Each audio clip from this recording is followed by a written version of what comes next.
Hi, അപ്പോൾ ഇന്ന് നമ്മൾ നമ്മുടെ ആരി ഫ്രെയിമിൽ എങ്ങനെ നാട റാപ്പ് ചെയ്യുക എന്നുള്ളത് കാണാം. ഇപ്പോൾ ഞാൻ എടുത്തിട്ടുള്ളത് 18 ഇഞ്ച് ആരി ഫ്രെയിമാണ്. ഇതുപോലെ തന്നെ നമ്മുടെ ഹാൻഡ് എംബ്രോയ്ഡറി ഫ്രെയിമിലും ഇതുപോലെ റാപ്പ് ചെയ്ത് കൊടുക്കാം. ഇത് എന്തിനാ ഇങ്ങനെ ചുറ്റുന്നതെന്ന് വെച്ചാൽ ഈ വുഡിലുള്ള എൻഡൊക്കെ പെട്ട് നമ്മൾ തുണി വലിച്ചു കൊടുക്കുമ്പോൾ ഡ്രസ്സ് ഡാമേജ് ആകാതിരിക്കാനും അതുപോലെ ഇതിൻ്റെ കറകളൊന്നും പെട്ട് ഡാമേജ് ആകാതിരിക്കാൻ വേണ്ടിയിട്ടാണ്. ഫസ്റ്റ് നമുക്കിത് ഈ സ്ക്രൂ ഒക്കെ ഒന്ന് ലൂസ് ചെയ്തിട്ട് ഈ ആരി ഫ്രെയിമിനൊന്ന് സെപ്പറേറ്റ് ചെയ്തെടുക്കണം. അപ്പോൾ നമുക്കിതിൽ 2 ഫ്രെയിം കിട്ടും. ഒന്ന് ഇന്നർ ഫ്രെയിം, ഇന്നൊന്ന് ഔട്ടർ ഫ്രെയിമുമാണ്. ഈ നാട ചുറ്റേണ്ട ഫ്രെയിം നമുക്ക് ഈ ഇന്നറിലുള്ള ഫ്രെയിമാണ്. ഔട്ടറിലുള്ളതിൽ സ്ക്രൂ കാണും, അതിൽ നമുക്ക് ചുറ്റേണ്ട ആവശ്യമില്ല.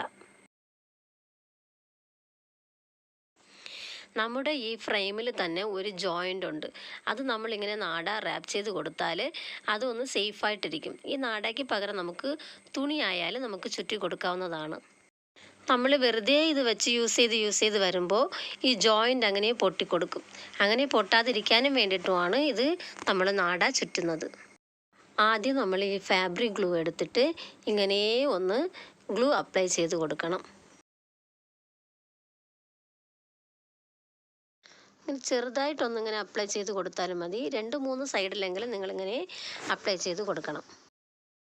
ഓക്കെ, ഇനി നമുക്കിത് ഒട്ടിക്കൊടുക്കാം. ഇതെങ്ങനെ ഒട്ടുന്നതെന്ന് വെച്ചാൽ ഇങ്ങനെ നേരെ വെച്ച് ഒട്ടാൻ പാടില്ല. ഇത് നാട ഇങ്ങനെ ചരിച്ച് വെച്ചിട്ട് വേണം അങ്ങനെ പേസ്റ്റ് ചെയ്ത് കൊടുക്കാൻ. ഇതിങ്ങനെ തന്നെ പിടിച്ചൊന്ന് പ്രസ് ചെയ്ത് കൊടുക്കുമ്പോൾ അതങ്ങ് ഒട്ടിയിരിക്കും. ഇങ്ങനെ ചരിച്ച് ഒട്ടിയതിന് ശേഷം ഈ നാട ഇങ്ങനെ ഇതുപോലെ ചുറ്റണം. ചുറ്റുമ്പോൾ ഇത് ആദ്യം ചുറ്റി ആ നാടയുടെ പുറത്തുകൂടി ഇങ്ങനെ വരാനേ പാടില്ല. അതിൻ്റെ എൻഡ് എവിടെ ഇരിക്കുന്നോ ആ എൻഡിൽ തന്നെ നമ്മളിപ്പോൾ ചുറ്റുന്ന എൻഡും വരാൻ രീതിക്കായിട്ട് നമ്മൾ ചുറ്റണം. ഇങ്ങനെ ചരിച്ച് ഒന്നിൻ്റെ പുറകെ ഒന്ന് ചേരാതെ അങ്ങനെ അറ്റത്ത് കൂടി തന്നെ അങ്ങനെ കറക്റ്റായിട്ട് ഒട്ടിച്ചിട്ടേ പോകണം. ഗമ്മ് തീരുന്ന പ്ലേസ് വെച്ച് നമുക്കിതുപോലെ തന്നെ ഗമ്മ് അപ്ലൈ ചെയ്ത് ഒട്ടിക്കൊടുക്കണം. ഇങ്ങനെ ശ്രദ്ധിച്ച് വേണം ചുറ്റി കൊടുക്കാൻ. അതുപോലെ നിങ്ങൾ ചുറ്റുമ്പോൾ ശ്രദ്ധിക്കേണ്ട ഒരു കാര്യം, ഈ നാട ഇങ്ങനെ ഇളക്കിയിടാതെ ഇതുപോലെ ബണ്ടിലായിട്ട് വച്ചിട്ട് തന്നെ ചുറ്റണം. എന്തെന്ന് വെച്ചാൽ ഇങ്ങനെ നമ്മൾ ചുറ്റി വരുമ്പോൾ ഇത് ഫുള്ളും ഇങ്ങനെ കുരുങ്ങി കൊടുക്കും. ആ സമയം നമുക്കിതുപോലെ മാറ്റി വെച്ച് ചുറ്റാനും എളുപ്പം, ആ കുരുക്കുന്ന ഭാഗം നമുക്കത് ശരിയാക്കി വിടാനും എളുപ്പത്തിന് വേണ്ടിയിട്ടാണ്.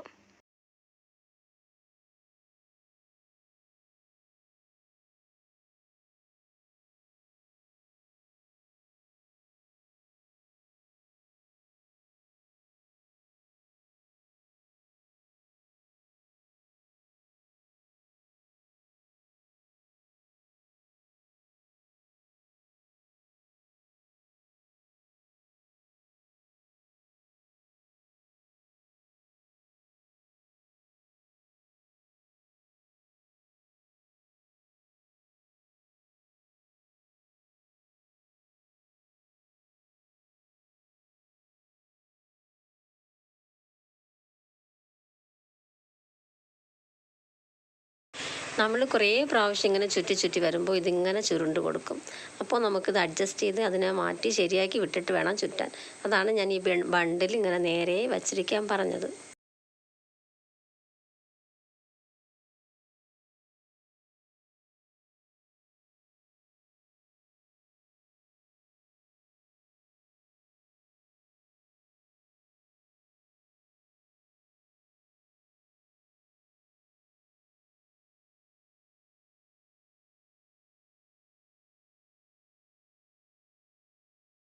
എൻഡിൽ നമുക്ക് കുറച്ച് കൂടുതലായിട്ട് തന്നെ ഗം അപ്ലൈ ചെയ്ത് കൊടുക്കാം.